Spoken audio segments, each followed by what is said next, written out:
We are in week 7 of our gaslighting series. We are over halfway done. This next one is a really effective form. If you haven't gotten a chance to go see the previous 6, I invite you to go to my YouTube page. I have all the rest of them up there. I will just put the link in the description. But anyway, this next one is an interesting one. It's confusion.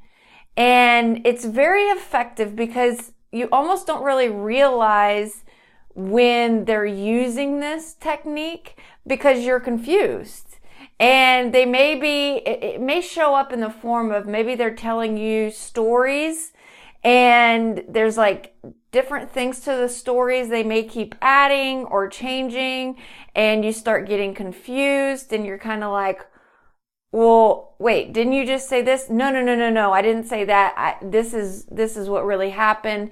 And the whole time you're just kind of sitting there going, I don't actually know what's happening. And you're actually looking to them for clarity on the world around you because they seem to be the only one that's providing that clarity. So you may be asking them to validate a feeling or a story or a perception because they act and seem like they're the ones that have the most clarity on certain situations. And I know that sounds like kind of an interesting and weird and hard to pinpoint, and that's just it, is a lot of these sorts of manipulation tactics are really hard to pinpoint because it just flows so naturally for them. They're not like even necessarily going out of their way to do it. They're not necessarily going, well, I'm going to use this technique today, and it's just kind of like what is effective.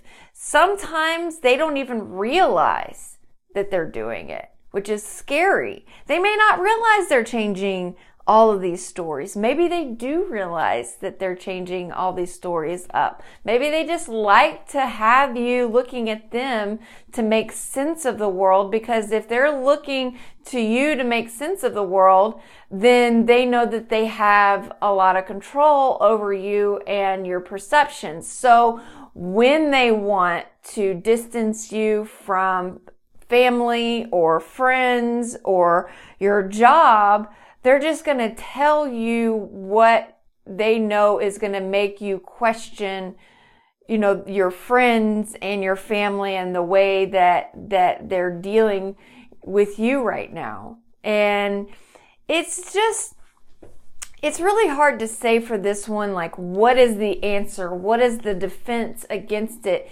Outside of, you have to start relying on yourself and know what you know to be true. You have to start having faith in yourself that you have the answers, not them.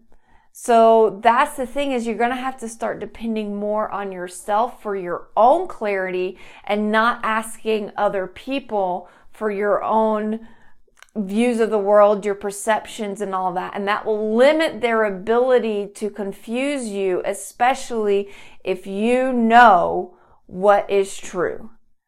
And so that's the best way to defend yourself, is start trusting yourself, start believing in yourself. Even if you have to start writing it down, if you're catching their stories change, maybe you just ignore them.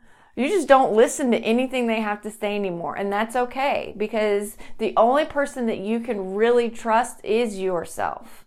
So I invite you to start really getting to know you, getting to trust yourself again. And that may take some time, and it may take some, maybe even outside help. And I don't necessarily always mean, when I say outside help, I don't mean the doctors or the therapists and stuff. There's other ways to kind of empower yourself, to kind of start relying on yourself, to believing yourself, to trusting yourself again.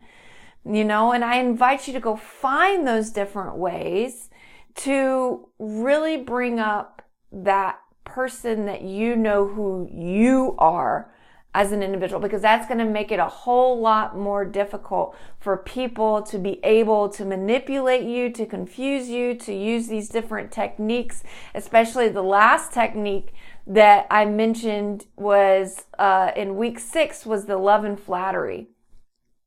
You know, they'll sit there and bring you up all really good and make you feel really good about yourself, and then start making you feel either bad or like not good about yourself again. And you almost believe it because you believe when they're talking good about you. And so that therefore you may believe when they're not talking so good about you. So we have to start depending on ourselves more for our own validations, for our own knowing what's happening in the world, and having faith in that and commitment to that.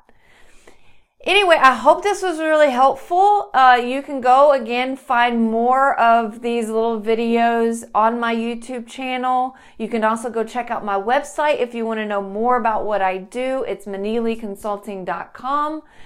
You're always invited to reach out and contact me if you have any more questions or you want someone to talk to about this stuff.